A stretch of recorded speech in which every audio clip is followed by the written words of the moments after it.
is up, guys, and welcome back to another episode of Inspire By It. My name's Will and I make an assortment of music under the moniker Hush Child. A few of you have been crying out for a Saib beat breakdown. If you're not familiar, Saib is a wonderful boom bap / lo-fi producer that really is my choice for that lo-fi sound of the summer. I think you're really going to enjoy this episode. Let's not waste any time. Let's jump into it.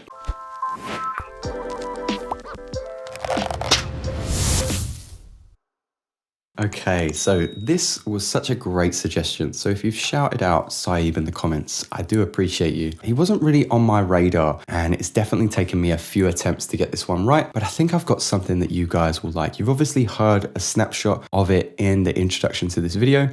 Let's jump straight into it. I'm going to mostly focus on this section of music.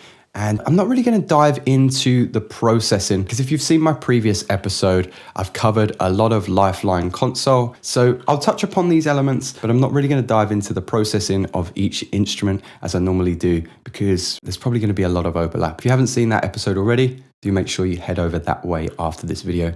It's linked in the top right there. Okay, so the first place that I started was this piano, and all I did was just Google jazzy lo-fi chords. I wanted it to start off in a familiar sounding place, so I've gone with the scale of A major. As you can see here, just switch that scale function on. I've also made sure to play this in live and then adjust the velocities as well. So most of the time for this song, but not always, my lowest notes in pitch are the quietest and my highest notes in pitch are normally the loudest. So we've got a little bit of a roll happening in terms of pitch and velocity.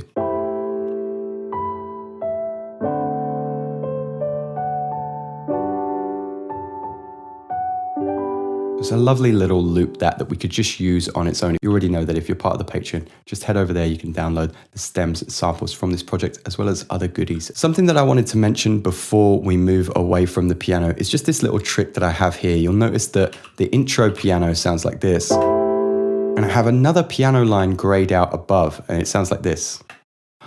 No sound. The reason for that is I'm using the decent sampler. A lot of pianos come with this noise floor knob parameter module that you can switch on and off. With the claustrophobic piano, which is free, don't forget, if you've seen my other videos, you know that I don't stop banging on about this thing. If we turn the note gain up, we get this.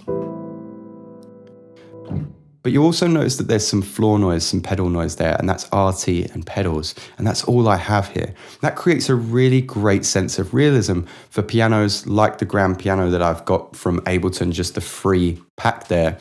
Adds a little sense of realism. Every time those chords are released, I've got a little bit of foot control. So just a little bit of advice as a producer to try and fool your listeners into making this a real believable space that is full of character and humanization rather than something that's absolutely perfect made in the computer. So going into the main section, I made sure to quantize these chords a little bit more. It's going to make sure that your other busy elements can be more heard, and these are just a strict character within the mix.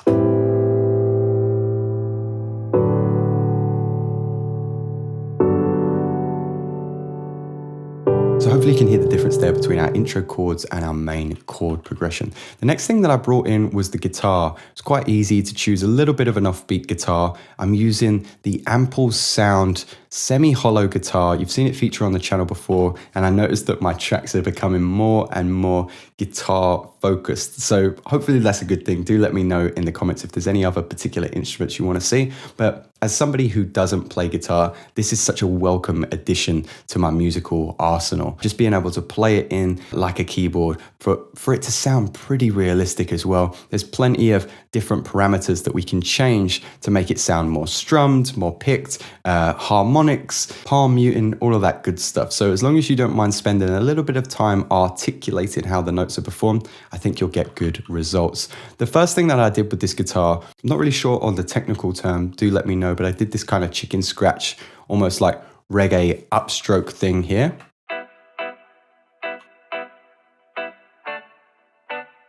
And that's kind of just complementing the chords on the offbeat, as I said. And I'm pretty much high passing and adding a little bit of reverb to these chords. They sound a little bit more full without the processing.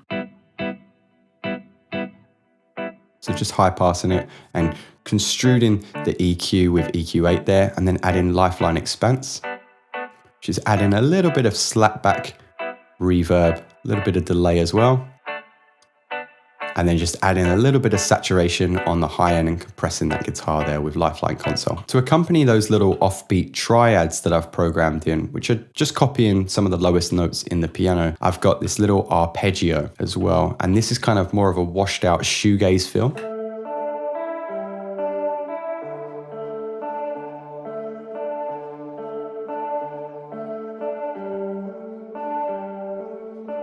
Again, notice that the velocities are up, down, up, down, up, down. So we've got some quieter notes that occur on the offbeats, the louder notes are occurring on the downbeats. The final guitar line, I wanted to be a lead line. I wanted it to be quite funky and quite picked. So we've got this lead line from Ample Sound. Again, velocity, very important. Making sure that I've got these palm muted notes at the top here. So listen out for those. And then down here, making sure that I've got a louder downbeat, and then anything that falls between two notes is slightly quieter as well, and a little bit more restricted, a little bit more staccato in its playing. It sounds like this.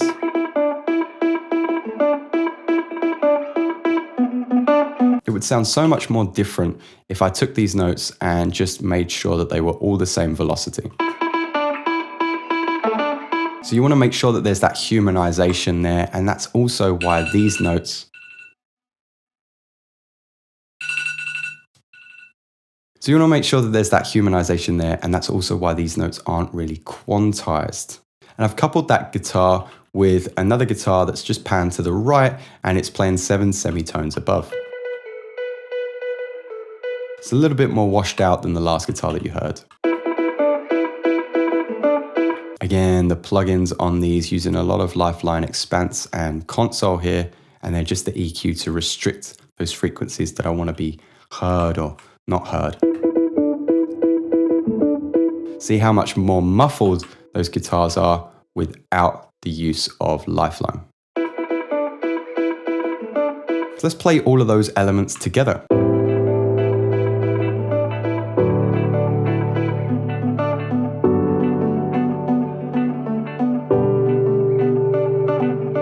So I really like that. It's quite busy, but I've made sure that all the instruments sit in their respective places. So you're going to see on the right-hand side, levels are really important, and panning is especially important. Make sure that your individual instruments sit in their own space designed for that sound. We're down here on the bass, and I'm using the Ableton Electric Bass Open once again. I've got 2 different presets here, with the electric bass open on this track and then the electric bass palm on this track. So we've got a little bit of palm muting just to give it a little bit of a different feel. The palm muting only has the EQ 8 on it just to roll off any of those harsh fret sounds. And that sounds like this.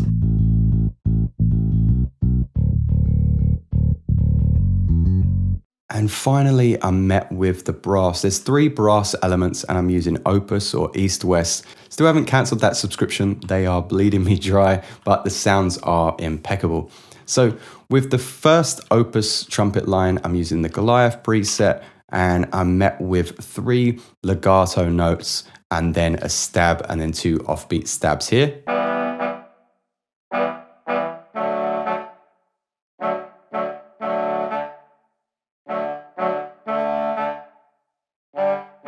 Velocity with this one didn't matter as much, but I did tone them down towards the end. And we're just backing up some of those offbeat hits with this kind of more lead line trumpet, I guess. Again, we're met with a downbeat and then an offbeat, offbeat, offbeat, but these are all staccato and drenched in reverb.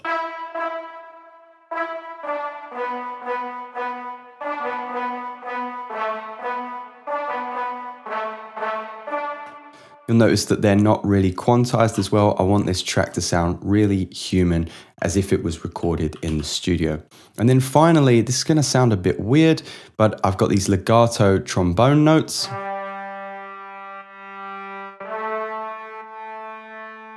You might be able to hear a little bit of sidechain ducking, but you've probably also noticed that the volume is a bit weird. And if I hit A, we can see that I've got a little bit of gain automation, making sure that the notes come in really loud. They kind of fade out towards the middle and they charge back up before the end. This is so it emulates a little bit more of that realism. They come in really strong, they lean out from the microphone and then they lean back in. Sounds weird on its own, but when we play them together, you can't really notice it.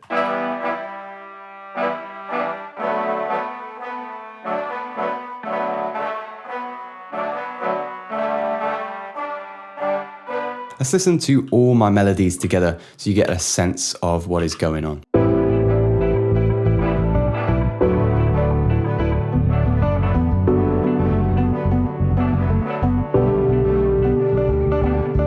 All right, so finally that brings us to the drums. I've started designing drums for the new sample pack. If you don't know already, my lo-fi sample pack is completely free and in the description below. And the new sample pack is on a boom bap tip. It'll be well on its way towards the end of summer. Might even include this track in the pack. If you want to see it, let me know or head over to the Patreon. I've got some very clean kicks that I designed in UVI Drum Designer, along with the snares, coupling that with some of the sounds from my actual Gretsch drum kit.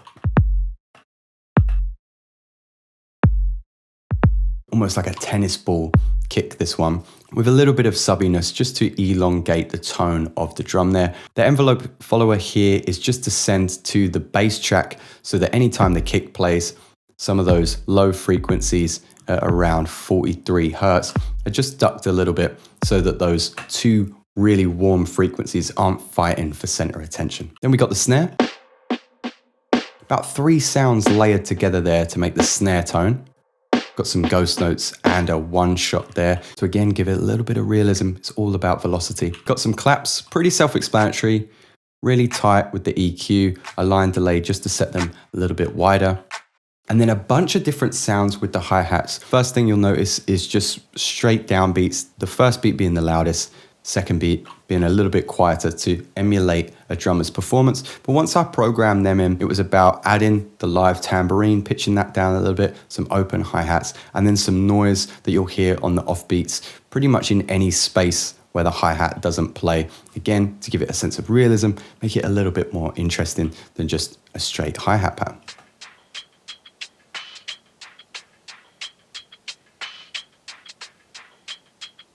Lifeline, giving it a little bit of noise there. Creating a little bit more of a vintage tone. Giving it some muffle with the EQ there, the EQ rolling it off, some compression.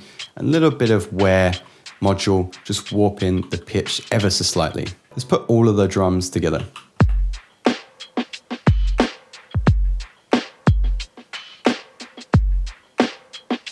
It looks fairly quantized as well, but as you zoom in, you'll notice that some elements are playing just ahead of the bar line. So again, trying to keep it fairly realistic, even though it's a rigid anchor point to the track. And we were just topping things off with this splice noise static loop. If it was my own track, I wouldn't normally add this sound, but because we're trying to replicate some of the inspirations from Saib, I found that we've got that noisy staticness in a lot of his tracks. So that's just going to bubble underneath. And then apart from that, just in the introduction, I've got some risers to signify the start of the track and the end of the introduction.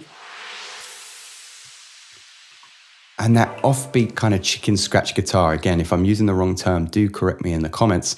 I'm just drenching that in Valhalla Vintage Verb towards the end with the mix tool here. Let's hit A.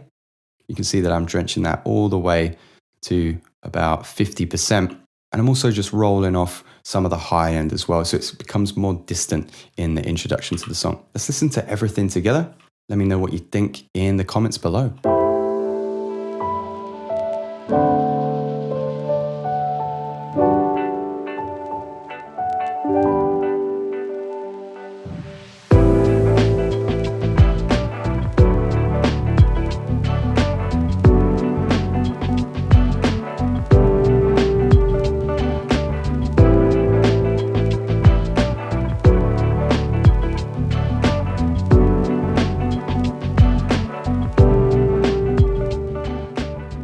So there we have it, guys. Another one crossed off the list. What did you think of today's breakdown? Did you make it this far in the video?